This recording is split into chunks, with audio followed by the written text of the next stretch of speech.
In the name of the Father, the Son, and the Holy Spirit, one God, Amen. Today we will talk about a very important topic that affects us all, as members of the body of Christ and as civilized people who live in the world. The topic is raising godly children. Of course, we Christian parents want to bring our children to Christ, so we bring them to be baptized. They are present with us at the divine services, and they receive communion regularly. Isn't that enough? No, it is not, because we are still holding them back if we are waiting for them to absorb Christianity by osmosis. Their bodies may be in the church, but their minds and spirits are far, far away.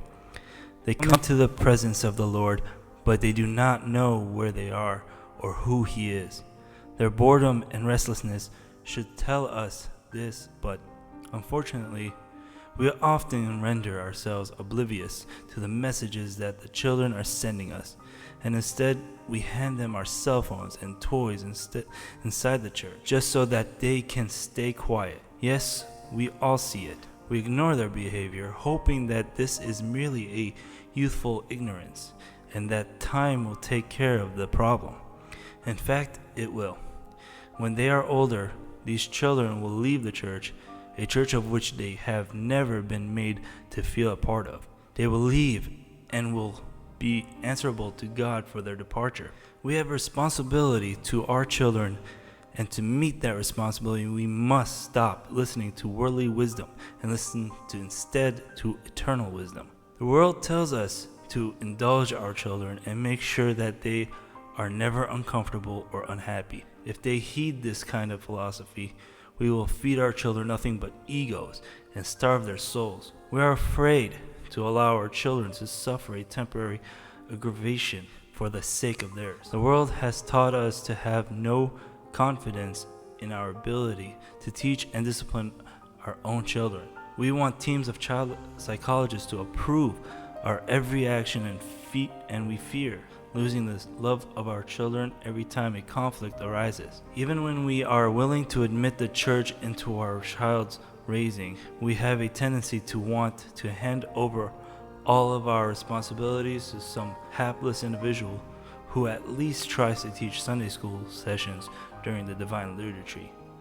This is nonsense. Our children are our responsibility, and we can begin all by ourselves with two basic principles. One, we must instruct our children from the day they are born into a Christian life by our example, in our every thought, word, and deed. Two, we must concentrate from their earliest childhood on teaching our children basic civilized behavior. This is not all complicated or difficult. The key is consistency. Now let us proceed to examine how we can apply the above principles at a Sunday liturgy. Please remember that divine liturgy is a combination of all the prayer and worship that can take place in the home first. If Sunday is the only day your family gives a thought to God, do not be surprised if your child feel confused and out of place. They cannot be expected to put on a show of pity once a week. There is no instant formula for teaching children civilized behavior. Patience and above all consistency are absolutely essential in attaining the desired results. This consistency must be based on a sincere desire to set a proper example so that we, the parents, demonstrate the best of Christian behavior. True Christianity is reflected in a way of life which is practiced in the home on a regular basis. To have children live one way at home and then suddenly to expect them to act differently in the church isn't unrealistic. If during the course of the week the child has not been expected to stand quietly at daily home prayers, act respectfully to his parents, and exhibit good table manners, why should we be surprised if he acts badly at church? There is no reason to be afraid to set high standards for our children. When we have high expectations, children not only gain self-esteem by meeting those expectations, but they come to love and respect those who set them.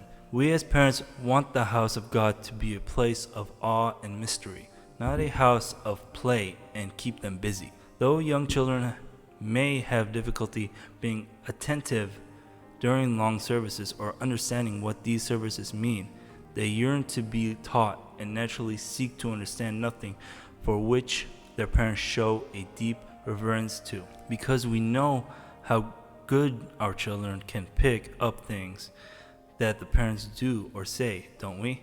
Being a part of a traditional church such as the Assyrian Church of the East is priceless pearl, a gift which we bestow upon our children. When we bring our children to Christ, we must not forget that we are bringing them into the presence of the King of Kings. We do no service to our children when we deprive them of the means of understanding these blessings. We love our children, and therefore we want to bring them to Christ as He truly is, in all of His glory. To give them less is to give them a stone in the place of bread, and a scorpion instead of an egg. Luke 11:11 and Matthew 7:9. Our job as parents is to teach our children how to ask. In conclusion, as I stated before, the child will do nothing at church which he has not learned at home. Children are not hypocritical by nature, but only act according to what they have been taught by their parents or allowed to do. And curiously, parents are often unaware of what they have really taught their children until they see the results manifested in public. It is often easier to choose to blame the traditional church for making the church atmosphere uncomfortable for parents of uncontrollable children. But we are honest with ourselves, then we should really take a hard look at our home life and our methods of discipline in order to find out where we went wrong. What most of us will find when we review our child is that we have allowed that child to develop a powerful, self-willed ego. We have come to expect disobedience rather than obedience from the child. Indeed, we have often conformed ourselves to the child's will, striving to mold ourselves to the child's every whim and desire, desperate to win and hold the child's love and approval. What's wrong with this picture? All I can say at this point is be prepared to give an answer. For he was entrusted to you. He is the Lord's child first, then yours. Go with the grace of God and His blessings to raise your children to be godly children. Amen.